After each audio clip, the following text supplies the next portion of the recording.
agora e conhecer o trabalho, tem, enfim, as aulas dadas para os cursinhos pré-vestibulares que o núcleo oferece, enfim, todo o trabalho de quem veio antes e quem está existindo aqui dentro desse espaço. Mas voltando, né, a falar da questão da filosofia, eu não sou uma aluna cotista, mas eu faço parte de uma geração que que conseguiu acessar esses espaços por conta de políticas públicas dos últimos anos. Então, eu estudo num campus da Unifesp, que foi criado em 2007. Né? Então, antes era a Escola Paulista de Medicina. E aí, depois, virou universidade quando se cria o campus em Santos, Osasco, Guarulhos, Diadema, de diversas áreas. E o nosso campus fica na periferia de Guarulhos, no bairro dos Pimentas. E tem muita resistência por conta disso. Já houve muitos esforços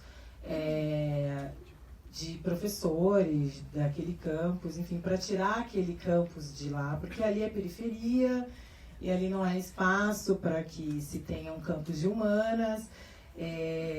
Existiu um dossiê que foi escrito por professores, na época, por alguns professores, sobretudo de filosofia, que foi levado à reitoria uns anos atrás, esse dossiê, dizendo do porquê que aquele campus deveria sair dali dos Pimentas, porque por ser longe, dentro da perspectiva deles, porque ser um campus longe e longe da civilização, tinha muita evasão, que só sobrava eram os alunos semi-analfabetos. Isso foi escrito nesse dossiê, né, que foi entregue ao reitor uns anos atrás, inclusive na época quem entregou foi o coordenador da pós em filosofia. Então, o campus, quando ele surge em 2007, eu sou da turma de 2008, a única aluna negra da turma. Esse campus, quando ele surge como um campus provisório, e aí depois os alunos foram entrando, as turmas foram entrando, e não tinha mais condições estruturais de abarcar aquele número de estudantes, todos e todas, né? Então, até sair a licitação para se construir o campus definitivo, foram anos e anos de filas quilométricas no bandejão, que na verdade era um puxadinho. A gente apresentando um seminário na sala do professor mesmo, naquela salinha do professor, eu lembro de sentar em cima do armário para apresentar um seminário, até que decidiu-se que iam alugar um prédio no centro de Guarulhos, isso aconteceu, até se construir o campus definitivo. Então, quando eu termino a graduação, eu começo o mestrado no campus do Pimentas, mas eu defendo ele nesse campus do centro. Hoje esse campus já foi entregue, mas por conta dos cortes que estão acontecendo em relação a bolsas permanentes, está com uma evasão altíssima de 50%. E porque os alunos, os estudantes não conseguem se manter, né? Porque além do acesso, a gente tem que continuar brigando pela nossa permanência dentro desses espaços. Mas uma das maneiras que a gente conseguiu sobreviver dentro do espaço acadêmico, que ele é um espaço hostil, isso eu acho que a gente já tem que entender de cara que ele é um espaço hostil, a partir do momento que a gente entra e olha em volta e não enxerga pessoas como a gente, e ele é hostil também no sentido da nossa invisibilidade nas produções acadêmicas que nos são ofertadas, é importante se organizar coletivamente. Foi como a gente conseguiu lá na Unifesp se organizar, sobretudo estudantes que queriam estudar raça, gênero e sexualidade. Então, a gente criou um núcleo em 2008, o MAPO, que era um núcleo interdisciplinar em raça, gênero e sexualidade, e a gente fazia debates, eventos dentro da universidade sobre esses temas. Foi uma das maneiras que eu consegui resistir lá dentro, inclusive para ter acesso à bibliografia, porque a gente também era um grupo de estudos. E isso é muito importante quando a gente vai estudar temas que não são legitimados ainda por essa epistemologia dominante, de como que a gente encontra maneiras de ter acesso a essa bibliografia e partilhar entre nós, partilhar em quem quer estudar determinados temas. Então, eu só consegui terminar o meu mestrado por conta de ter feito parte desse grupo, que era um grupo de estudos também, porque eu e o Silvio, a gente conversa muito sobre isso, é necessário combater esse anti-intelectualismo. E a gente, quando é negra e acadêmica, às vezes a gente e militante, a gente sofre ataques dos dois lados, porque aí a militância fala, mas você é acadêmica. Aí você está na academia, mas você é militante, seu projeto é muito militante. Aí a gente sempre fica num lugar. Aí eu pergunto aos companheiros e companheiras que vêm com esse discurso de você é acadêmica. A gente lutou tanto para quê, né? Por que a gente lutou tanto por cotas, né? E qual é o problema de ser acadêmico? Então, é muito complicado porque parece que pelo fato de a gente adentrar a universidade, a nossa vida mudou. Né? E muito pelo contrário, é difícil se manter dentro desse espaço, porque, como diz a Luísa Bairros, nós carregamos a marca. E ser negra dentro desse espaço acadêmico é extremamente difícil. Né? Sobretudo, se você escolheu cursos, né, considerados elitistas nesse país, e é elitista porque, infelizmente, é construído para a minoria, enfim, no Brasil, não era para ser assim. Então é muito importante que a gente não carregue esse tipo de pensamento quando a gente está na universidade, e é muito importante a gente estudar de fato. Né? A gente precisa saber do que a gente precisa dominar, a gente precisa conhecer essa epistemologia. Isso não quer dizer, quando a gente fala da importância de estudar autoras negras, e esse é um das minhas metas de vida, isso não quer dizer que a gente não tenha que estudar os autores europeus, né? Porque às vezes as pessoas falam, mas eu estudo a Simone de Beauvoir. Eu falei, mas qual que é o problema? Eu estudo e adoro a Simone de Beauvoir. Inclusive, estudo a Beauvoir Society, só de raiva. Porque é como se eu, mulher negra, não pudesse estudar uma filósofa francesa. Então a gente acaba, muitas vezes, reproduzindo essa lógica colonizadora da homogeneização, que nos tratam como iguais e nos retiram a subjetividade. Então é muito importante estar atento e atenta a isso. A esse tipo de discursos que vem crescendo, sobretudo nas redes sociais, que é uma máquina de fazer louco, as pessoas ficam agora tretando por todos os motivos possíveis e imagináveis, e acha que só porque o Facebook pergunta o que você está pensando, de fato tem que dizer. E aí quando você fala alguma coisa, não, mas você é acadêmica. Você está muito acadêmica. Não, gente, a gente tem que saber o que a gente fala. A gente tem que ter responsabilidade sobre o que a gente escreve. Então, o achismo hoje é um dos grandes sistemas de opressão vigentes nessa sociedade. Todo mundo acha alguma coisa, né? Sobre qualquer coisa. Então, a pessoa acha. Por quê? Porque ela acha, porque ela vai achar. Então, a gente precisa estudar, de fato, a gente precisa saber do que a gente está falando. E isso, inclusive, em relação a nós, mulheres negras que estão produzindo saberes, é muito importante, porque as pessoas gostam de desqualificar o que a gente fala, sem sequer ter lido o que a gente produz, sem sequer ter lido as autoras das quais a gente parte, sem sequer ter lido os nossos pressupostos epistemológicos. Eu lancei um livro ano passado, que é Lugar de Fala, em que eu sofri de ataques de intelectualoides brancos, um negócio assim absurdo. Artigos na Folha, tipo, Lugar de Fala é uma bobagem universitária, assinado o homem branco, ele disse. Então a gente tem que, inclusive, uma das minhas estratégias como militante e acadêmica é também não me deixar enfraquecer por isso. Porque, deixa ele dizer, porque se ele achar que pode debater comigo, ele vai ter que ler. Se você não leu Grada Quilomba, se você não leu Patrícia Hill Collins, se você não leu Baruch, se você não leu Lélia Gonzalez, querido, você não tinha nem que estar aqui. Então, a gente às vezes fica num esforço. Não, eles que têm que começar a ler o que a gente produz. O que já está produzido aí há muito tempo, para julgar que pode debater com a gente. Porque essas pessoas são acadêmicas, elas sabem que achismo na academia não existe. Elas sabem que para você fazer uma crítica, você tem que conhecer o seu objeto de crítica. Mas porque se trata da gente, eles acham que pode falar que é bobagem.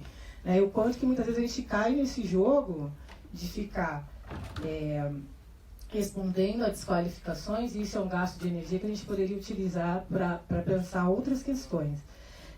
Então, é importantíssimo, eu bato nessa tecla, mesmo que a gente de fato estude, conheça, que a gente se organize coletivamente, que a gente não reproduza o discurso meritocrático quando a gente adentra esses espaços. Isso é importantíssimo, porque muitas vezes isso acaba acontecendo, mas eu consegui, e se esquecendo que isso é um esforço coletivo, de muitos anos, de muitos militantes que sequer adentraram esse espaço para que a gente estivesse aqui hoje.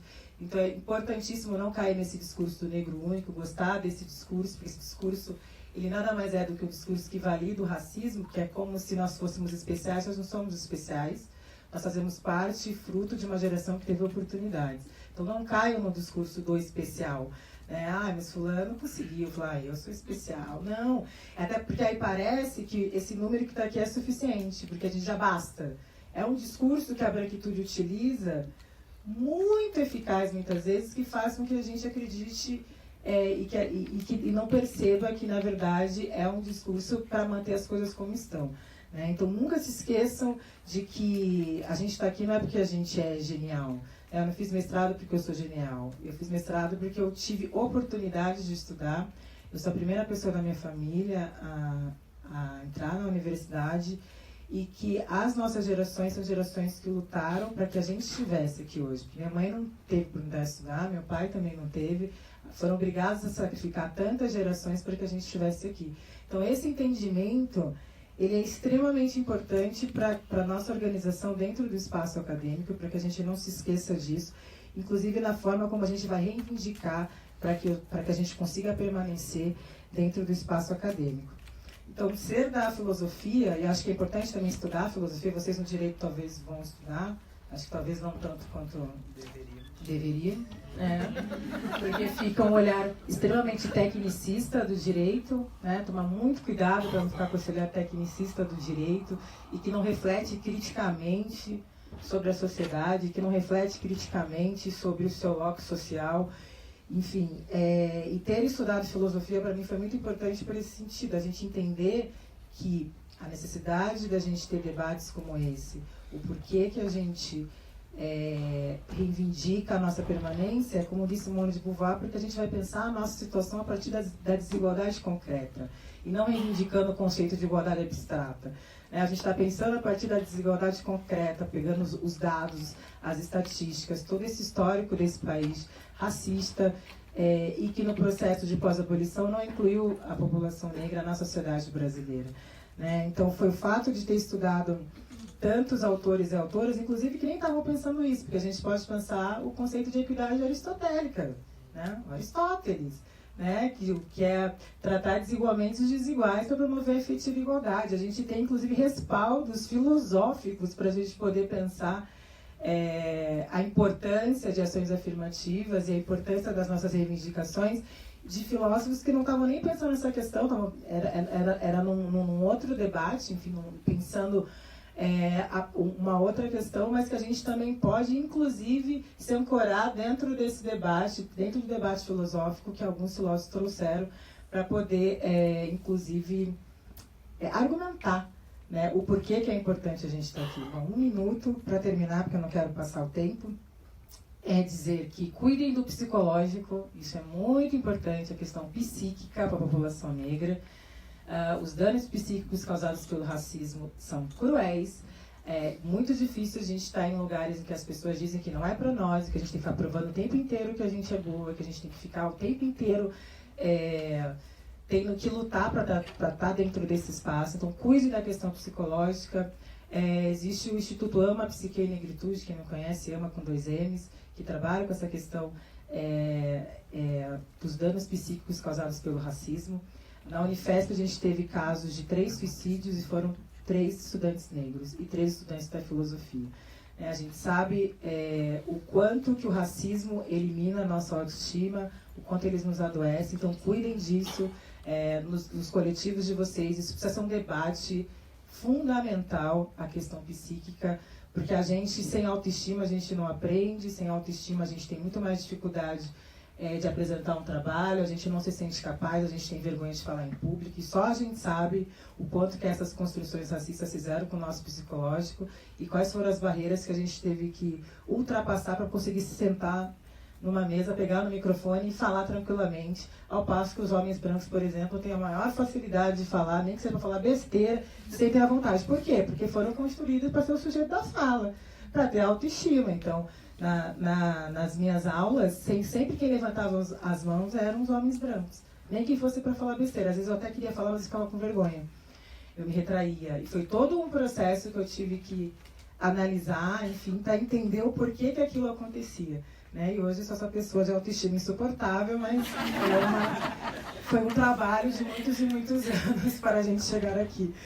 Mas, enfim, para terminar isso, estou muito feliz de estar aqui, muito feliz pelo convite, de ver tantos rostos negros, algo que eu também não vi muito durante a minha graduação, no mestrado muito menos, porque é um funil, então vamos continuar brigando para cotas nas pós-graduações, porque nas pós-graduações o funil ele vai piorando, porque tem a questão do idioma, tem as barreiras do idioma, na filosofia, na Unifesp, os idiomas, para você prestar o mestrado, doutorado, inglês, francês, alemão, italiano e grego, porque, óbvio, todo mundo fala grego no Brasil.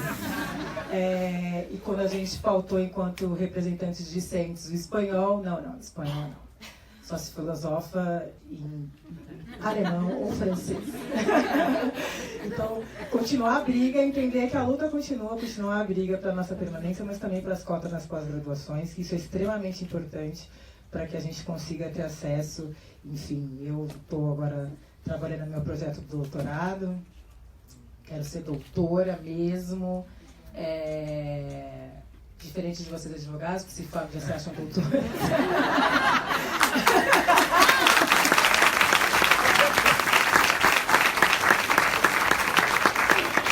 Mas é isso, gente, mantenham o pé no chão, senso de comunidade, senso de coletividade, apoiem uns aos outros e é a vida que segue. Espero que vocês continuem, que se formem e que continuem dando esperança para tantos outros que querem também estar nesse espaço. Obrigada.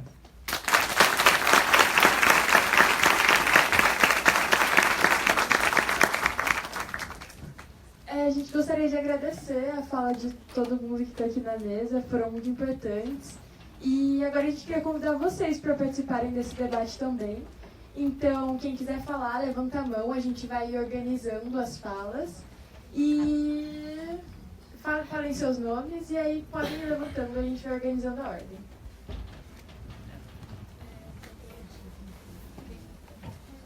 Começa a anotar o nome.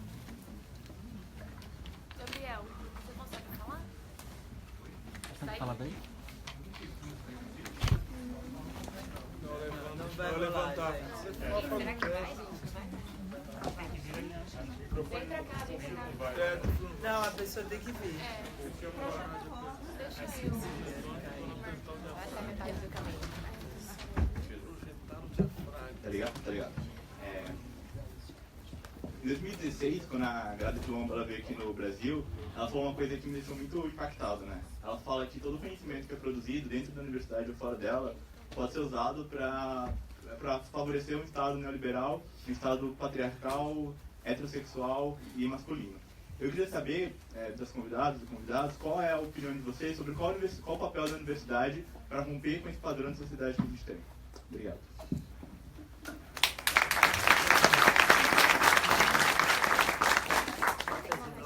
Vamos fazer duas perguntas? Duas, três perguntas e aí... Tem... Levantou aqui. Boa noite a todas e a todos. Meu nome é Thiago. Desculpa, gente, estou na frente. Enfim, eu tenho uma questão aqui que ela toca muitos pontos que foram falados na mesa. E, enfim, explicando, eu não sou daqui, eu sou de Belo Horizonte, fiz direito também. Sempre estudei questões raciais, na verdade estudava o discurso da discriminação, na desconstrução dessa questão do negro, como um embate ou uma barreira, digamos, para a gente reconhecer a nossa identidade como negro. Estudei as cotas raciais no mestrado, em Direito também, e fui um pouco levado a acreditar que meu tema não era muito interessante, porque as pessoas, assim, eu falava sozinho, né? Na minha época, eu não tinha colegas não brancos, todos eram brancos, a maior parte homens, claro. Lá no UFMG não tinha nenhum núcleo, nada sobre a questão racial, a não ser na filosofia e na sociologia, estranhamente. E a minha questão era, pois bem, eu estudo teoria crítica também, na época estudava, gostava, participava de grupos, acabei enveredando para a teoria crítica e tentei uma coisa que tem a ver agora com a minha pergunta, que é falar a língua do outro, né? Tentar mostrar para ele que, na lógica dele, tem alguma coisa errada. Então, eu trabalhava com teoria da justiça já. No mestrado, foi a relação das cotas com a teoria da justiça em relação à teoria crítica, dentro da teoria crítica. E hoje faço doutorado na sociologia no Instituto de Pesquisa Social em Frankfurt e discuto o mérito, né? A meritocracia, na verdade, não, mas o princípio do mérito em si. Não a ideia de mérito que tem um mérito bom e um mérito ruim, mas a ideia do mérito em si, ele já tem um problema ideológico, né?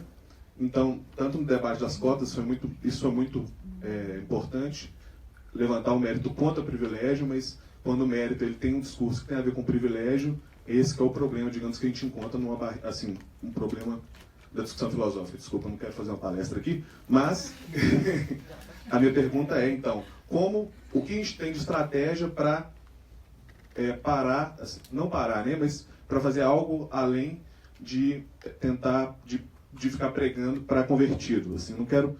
Eu sei, esse ambiente é muito bom, é um ambiente ímpar, né, quem está aqui agora, mas eu tenho essa preocupação de como conversar com o outro, e o outro que eu estou falando não é só o branco da universidade ou de fora dela, mas são meus irmãos, por exemplo, eu também sou da periferia, meus irmãos que são hoje mais conservadores, né, do que eu poderia imaginar, né? Então, às vezes você encontra um embate, enquanto o problema, eu tenho mais dificuldade de conversar sobre racismo com meus irmãos da periferia do que com as pessoas da universidade. Então, a minha questão é um pouco essa. Muito obrigado.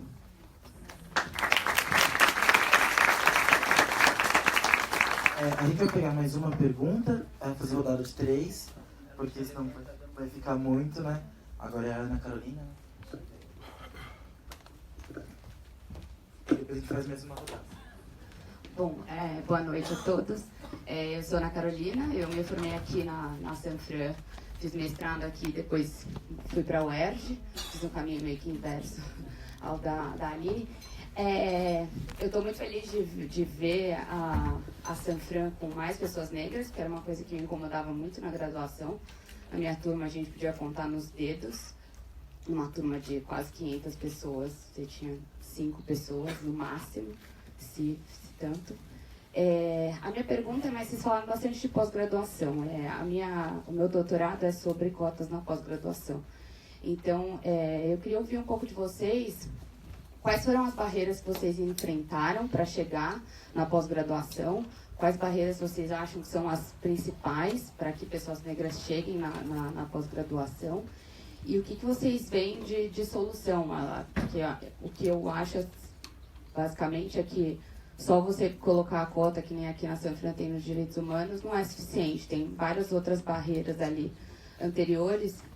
E eu queria só ouvir um pouco da perspectiva de vocês, assim, de barreiras, se o problema é a prova de idiomas ou se é a questão da escolha ser pelo orientador e não uma banca, uma comissão, o que impede. E também aqui dentro, essa questão de ser só nos direitos humanos e de todas as pessoas, pelo menos quase todas que eu vejo aqui, estão na área de concentração de direitos humanos e as outras áreas continuam brancas. Então, era mais ou menos isso que eu queria ouvir de vocês.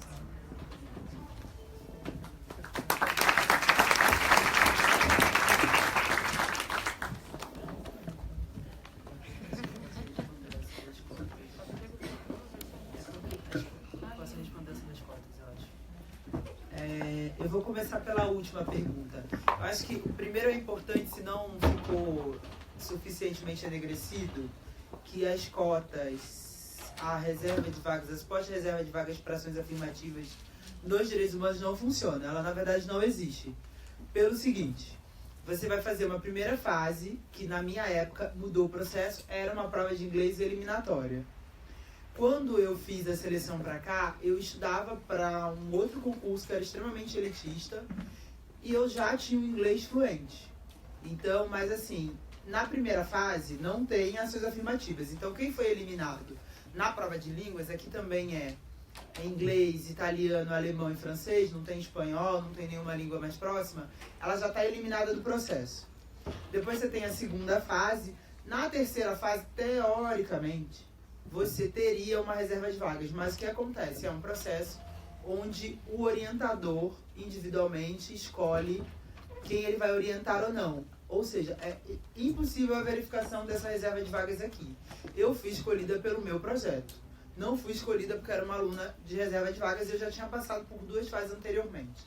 Quando esse processo de ações afirmativas começa aqui na USP, e eu saí lá do Rio para fazer esse debate, porque era um projeto da Fundação Forte, várias pessoas que estão aqui fizeram esse debate, o diferencial é que o aluno que se declarou negro lá no início do processo e entrasse, ele ganhava uma bolsa de R$800, mais ou menos, que já era uma bolsa abaixo do que a bolsa da CAPES para ações afirmativas.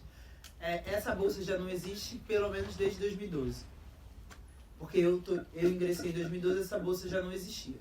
Então, as ações afirmativas, enfim, não sei nem se ainda constam do edital, mas eu te digo de cadeira que elas não existem.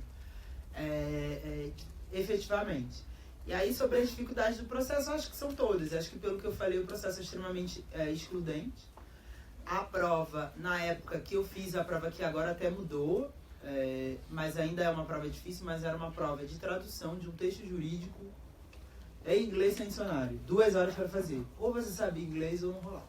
E sabia inglês a vera, assim, não era aquela coisa, vou treinar para a prova, proficiência vai rolar. Não rolava. E aí, o grande funil de eliminação era essa prova de proficiência, que era muito pesada.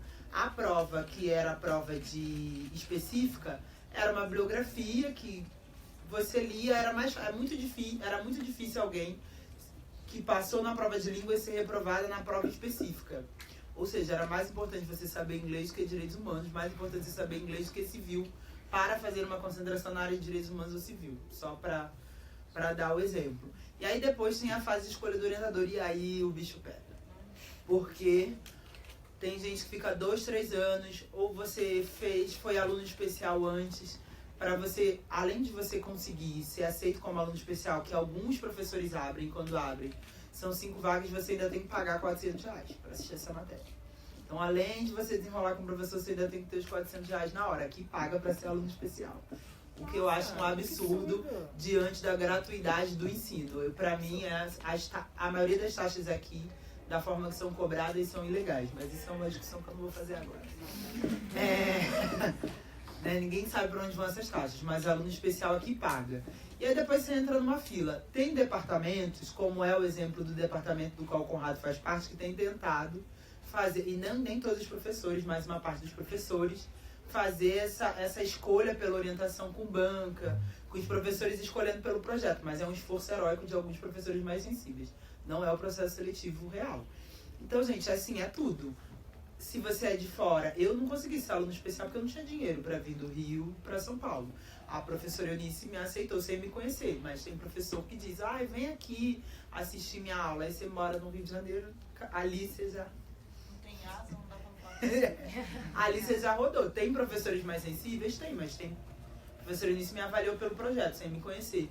Mas tem diversos professores que não fazem isso, escolhem alunos que são do escritório, colegas, filho de fulano, filho de ciclano, uma briga. Mas aqui eu estou falando só da Sanfran. A UERJ tinha um processo que tinha a banca também, que era um processo que eu acompanhava muito, porque eu quis estudar na UERJ na pós-graduação. A UERJ era uma universidade que tinha cotas há muito tempo, mas a pós-graduação era um problema. Aconteceu de aluno oriundo de reserva de vagas, que tirou 96, aprovou na prova de inglês, tirou 96 na prova específica e não foi aprovado na banca, tendo a maior nota de prova.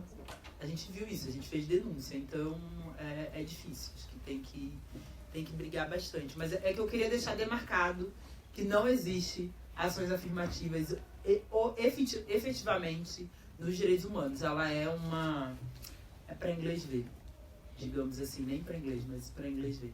Mas ela não funciona na prática, infelizmente. Acho que é uma briga que a gente tem que fazer ainda aqui na pós. Eu falei muito, né? Eu vou deixar as pessoas responderem as perguntas, desculpa. Silvia, quer falar? Posso falar. Muito bem. Acho que a Aline deu conta da terceira pergunta. Assim, acho que eu não poderia dizer nada a mais do que ela já disse. Agora eu fico com a pergunta do Gabriel e do Thiago, né? Gabriel e do Thiago.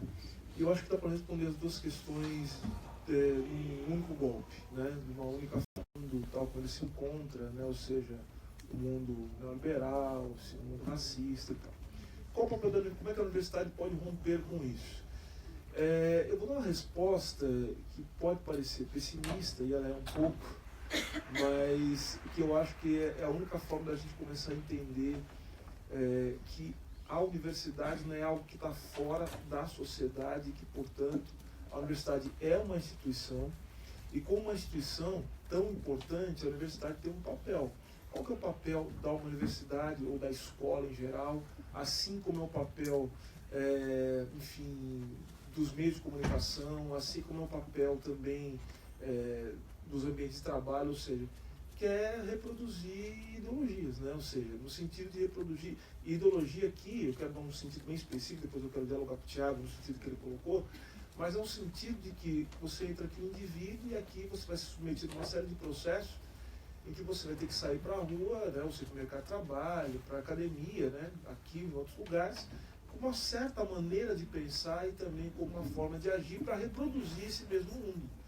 Então, ou seja, eu acho que uma instituição como essa, uma instituição secular, ela só permanece em pé, não é porque ela se voltou contra esse mundo, mas pelo contrário, porque ela foi capaz de adaptar-se e, mais do que isso, ela foi capaz de contribuir para a reprodução da lógica desse mundo. Né? Então, veja, eu acho que a gente tem que pensar o seguinte, é o que eu falei, a gente tem que pensar criticamente e pensar as limitações de alguma coisa. Então, a luta pela transformação social, ela pode ter alguns lampejos dentro da universidade por conta dos conflitos que aqui são reproduzidos, mas que são conflitos que são muito maiores em outros âmbitos. Então, a gente não pode pensar que o que está acontecendo no resto do mundo e do país não se reflete no campo da universidade, né, esses conflitos, até os conflitos mais pesados. E uma hora chega aqui, né, e como já tem chegado, né, uma série de coisas. Mas a grande questão é saber o limite das coisas, saber que não há que se pensar numa transformação profunda da sociedade com gente que sai da universidade. Aliás, vou te dizer uma coisa, meu caro. A universidade, ela pode inclusive tornar a pessoa pior, né? Porque, como diz meu sócio tem uma frase muito engraçada que ele fala assim, pior que ser burro é ser burro com iniciativa, né? Assim, a pessoa fica convicta da burrice, e a universidade ela faz isso. Então o sujeito, ele é terrível, é uma pessoa péssima. Aí, só que ele virou uma pessoa péssima com curso superior. Então, veja, a pessoa piora. Então, isso fica um recado pra gente. Porque a universidade vai transformando, a faculdade vai transformando a gente. Olha só, o meu companheiro ali tá de moletom, tranquilão e tal, sei o que, tá todo mundo numa boa. Aí daqui a pouco chegando no quinto ano, tá de terno, com o pescoção pra cima, assim, né, andando todo duro, chamando o professor de excelência, né, esperando ser chamado também de excelência, essa que é a questão, né? Então veja que isso, a faculdade, ela vai meio que... Esse é o processo educacional, não é essa faculdade, é qualquer faculdade que seja boa faculdade, porque a faculdade que é boa, ela tem um projeto para as pessoas que nela estão. Ela quer transformar a sua vida, né? E não necessariamente para melhor, ela quer transformar a sua vida por um motivo. Então, veja que você vai ser submetido a uma série de pressões, né, tal. Então, esse é o problema também da gente também apostar todas as fichas achando que o fato da gente estar aqui dentro, que é a grande revolução. E, na verdade, não é. Na verdade, o que aconteceu aqui foi um ajuste. A gente fez uma luta muito forte, uma luta importante, uma luta secular, como eu falei, uma luta que deve ser valorizada, uma luta que ainda está em andamento, mas a grande questão é que o fato de estarmos aqui não é o índice que a sociedade que é racista deixou de ser racista. O que acontece é que houve um rearranjo institucional, inclusive para a acomodação de certos conflitos, certo? Então, veja, é impossível que uma universidade como a Universidade de São Paulo não abra minimamente as portas para receber pessoas negras, que são 54% desse país, e queira ser uma universidade que seja considerada como uma universidade séria. Não dá, né? Enfim, então houve um arranjo, mas isso não quer dizer que essa universidade, a universidade, a faculdade de Direito especial, a entrada está franqueada para pessoas negras. Até porque, aí entrando na sua questão, existe uma ideologia que é muito forte, né? E agora eu trato a ideologia tanto no sentido de prática material, mas agora eu quero tratar a ideologia como alienação, né? Que é a perspectiva com a qual você trabalha, a teoria crítica. A ideologia era um bloqueio à emancipação, né? Ou seja, olhando para a questão do racismo, a gente está olhando a gente tem que olhar o mérito, a meritocracia, como se diz, como uma ideologia produzida a partir das contradições de um mundo desigual. Então, note, a meritocracia é a única maneira que você tem de explicar, né, ou de transformar, de colocar no campo da racionalidade a desigualdade estrutural da sociedade em que a gente vive. Porque não tem jeito. Ou o sujeito é abertamente racista, e aí ele tem que ir para uma outra estratégia, que não é possível ser universidade, que é da qual essa universidade e essa faculdade e a Faculdade do Recife participaram, que é a ideologia, né, na forma de ciência do racismo científico, ou então você vai para um prisma liberal e você vai dizer que as pessoas, a cor da pele ela não importa, porque todos são iguais perante a lei, ou seja, aqueles que chegam são aqueles que exibem uma maior competência na hora de realizar certos trabalhos, e portanto eles chegam na universidade. Então é a coisa que a Djamila falou muito bem, do se achar especial. Então isso é uma coisa, veja, eu acho que é importante dizer isso. A gente tem que manter sempre essa postura crítica, atenta, porque isso não é uma coisa que a gente escolhe. Não, eu não vou pensar assim, não é que você não vai pensar assim. Você vai ser inserido numa teia de relações em que você vai ser, assim, você vai ser assujeitado ou assujeitada a achar que é especial. Inclusive vai ter que ter uma postura de uma pessoa especial, porque senão não vão respeitar você, achar que você não é uma pessoa tão boa, tão inteligente. Então veja, a faculdade de Direito não nos ensina só a ser inteligente, isso não ensina, mas nos ensina a parecer inteligente. Ou seja, postura, pescoção, tal, e citar autores estrangeiros, não sei o quê, os autores da moda. É isso. Então tem esse parecer. Isso é fundamental. Veja, isso não é só uma questão fantasmagórica. É que de fato as pessoas esperam que nós tenhamos esse tipo de atitude em relação às coisas. Aí você pergunta, Tiago, tem alguma estratégia, né, para a gente parar de pregar para convertido? Então, digo duas coisas para você e assim eu termino. Primeira questão do método que você colocou. Querem ver? Veja, eu não acho que o que nós estamos fazendo aqui, eu não acho que a gente esteja pregando para convertido, né? E por que isso? A não ser que você me explique o que você quer dizer com conversão, porque mas veja só, porque eu acho que eu acho que fazer direito é participar de um processo de conversão. Ou seja, nós estamos falando o que estamos falando porque nós já somos convertidos, né? Então, ou seja, a gente está sempre dentro da faculdade de direito pregando para convertido. Enfim, e todas as pessoas são convertidas de alguma maneira porque são expostas diuturnamente a esse discurso que você quer desmanchar os seus estudos, que é da meritocracia. Porque, notem, uma coisa que eu tenho estudado, a Djamila sabe disso, né, minha editora sabe disso sempre, que é o seguinte: vejam, não pensem, as senhoras e os senhores, e aí que eu falo que a Djamila falou, tem que estudar esses caras, tem que estudar essa gente. Todo grande economista tem uma posição sobre a questão racial. Todos. Pelo menos se começar a estudar o Brasil. Todos os grandes economistas, todo o debate da teoria econômica envolve um debate sobre a questão racial. Porque, no fundo, o que a gente está falando de economia? A gente está falando como é que vai haver a distribuição do produto do trabalho social. Isso é um discurso que envolve falar de justiça. Ou seja, como é que a gente legitima o produto do trabalho social. E aí você precisa ter uma justificativa de ordem moral para que algumas pessoas, trabalhando mais, ganhem menos, certos grupos sociais ganhem mais do que outros. Então, todo discurso econômico gera um só golpe, um discurso político e um discurso ético também, sobre como a economia deve funcionar. Então, a democracia, ele pode ser para justificar a existência de cotas raciais. O senhor sabia disso? Eu tive uma discussão, inclusive, com um professor da GV. Olha o que ele falava assim, não, então tem que ter cotas porque as cotas são a melhor forma de nós valorizarmos o capital humano. Quando você estuda, você pega na hora. Capital humano é coisa do Gary Becker, isso é coisa de neoliberal. Na hora, eu já peguei. Não, porque nós temos que escolher realmente, as cotas, elas devem selecionar aqueles alunos. Porque veja, então, exemplo, eu tenho dois alunos. Então, eu tenho um aluno branco, tenho um aluno negro. Mas eu vejo, o negro, ele se esforçou e sofreu mais para chegar no mesmo lugar que o branco. E os dois estão na mesma entrevista. obviamente, que eu vou fazer uma escolha racional para otimizar os recursos. Escolha racional para otimizar os recursos. Isso é coisa neoliberal. Mas na hora, ou seja, ele escolheu o negro, porque o negro, pela trajetória, demonstra que ele vai ser mais eficiente. Vocês entenderam agora? Está acontecendo? Então não caiam em ilusões. Então, veja, o discurso das ações afirmativas pode ser um discurso neoliberal. Facilmente, tranquilamente. Discurso a teoria do capital humano é discurso neoliberal também. Ou seja, a economia, a base da economia neoclássica vai ter que falar de preto e de preta também, porque eles vão ter que explicar a desigualdade salarial, vão ter que explicar. Como é que eles vão explicar? Né? Eles não podem ver. É óbvio, Estado é isso, é violência e consenso. Mas a forma de você criar consenso tem que ser dentro da academia.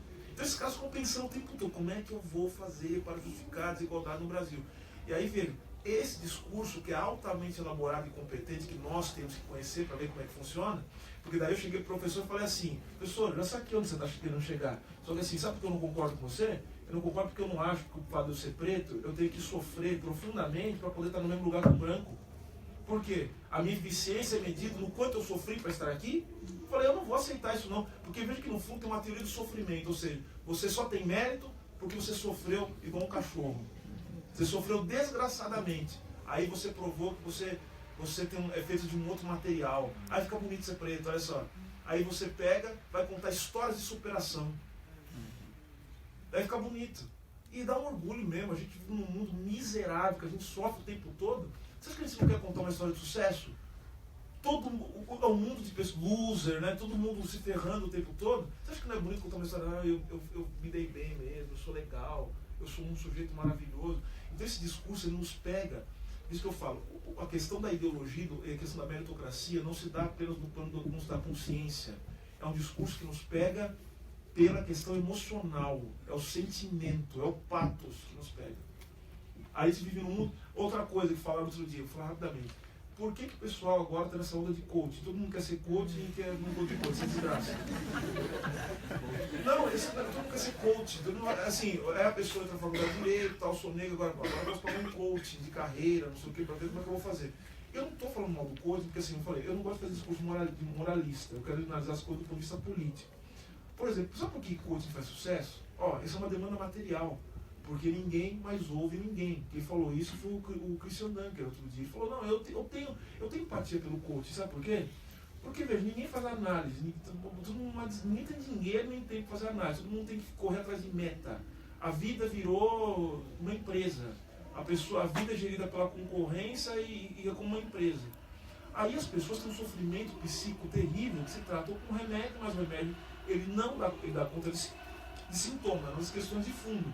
Aí a pessoa, como ela está totalmente vinculada à vida como empresa, ela pega o coaching. O que o coaching faz? O coaching ele abre esse espaço de fala que as pessoas não têm. Isso dá um alívio emocional, tem alguém que me ouve. Porque ninguém te ouve. Então, veja, aí quando fala que você é o bom, tal, que você tem mérito, aí é uma maravilha mesmo. Então, meu amigo, é o seguinte, qual a estratégia para a gente poder chegar nas pessoas? Olha, resumindo, eu não tenho uma resposta para você. Sabe por que eu não tenho uma resposta? Eu só quero te lembrar de um fato e assim eu termino mesmo. Eu vou lembrar de uma coisa. Né? Na Alemanha nazista, o Ernst Bloch conta isso, né? Na Alemanha nazista, antes do nazismo, né? Na Alemanha, perto dos anos 30, né?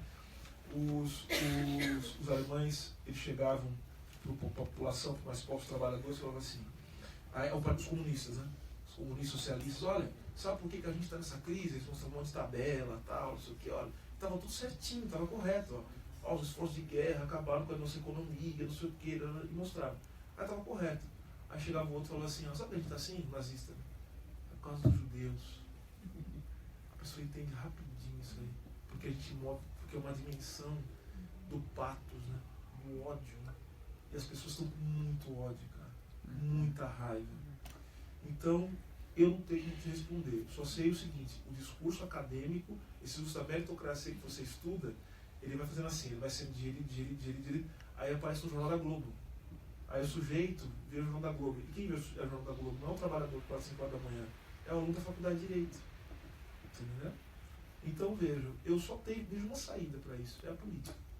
É a política. E fazer política, no caso, é a gente não se conformar e não acreditar que a gente atingiu o mais alto ponto da montanha, porque a gente está na faculdade de Direito, que é muito importante. Parabéns, vocês conseguiram algo que um dos ancestrais de vocês jamais sonhariam. Jamais sonharia que esse momento. Meus pais, eles não acreditavam, né, quando eu me doutorei por essa casa. Mas veja, a gente tem que entender que a nossa luta, eu já falei antes, ela é prospectiva, ela é para frente. Bola é para frente. Tem muito a ser feito. Obrigado.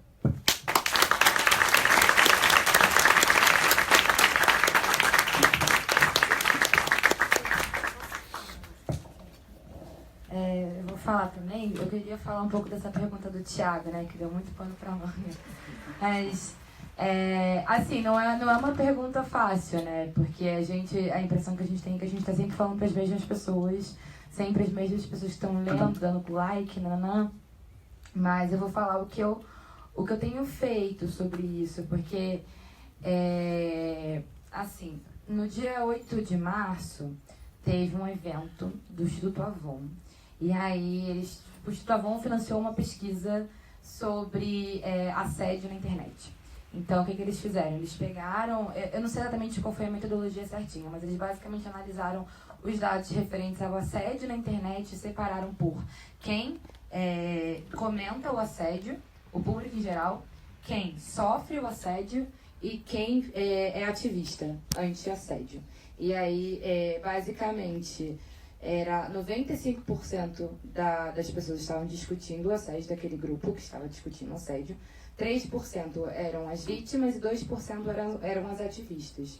E aí, o que eles concluíram da pesquisa é que quem fazia a ponte entre as vítimas e a discussão geral eram as ativistas na internet, e que o ativismo digital ele dava informação rápida, direta e nem sempre precisa, porque é isso, nem todo mundo tem a informação correta, não. Mas de qualquer forma gerava tanto a atenção direta às vítimas de assédio quanto o burburinho.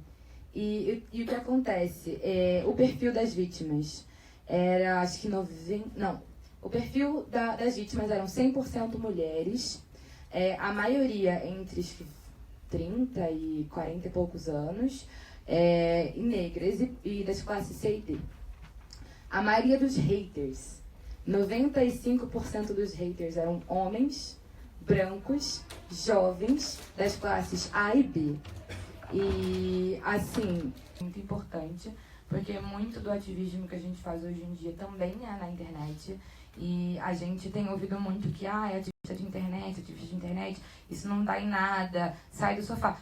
Óbvio, é importante a gente ir pra rua, é importante a gente se organizar coletivamente, olhar olho no olho, se encontrar e se reconhecer no outro. Isso se chama relação social.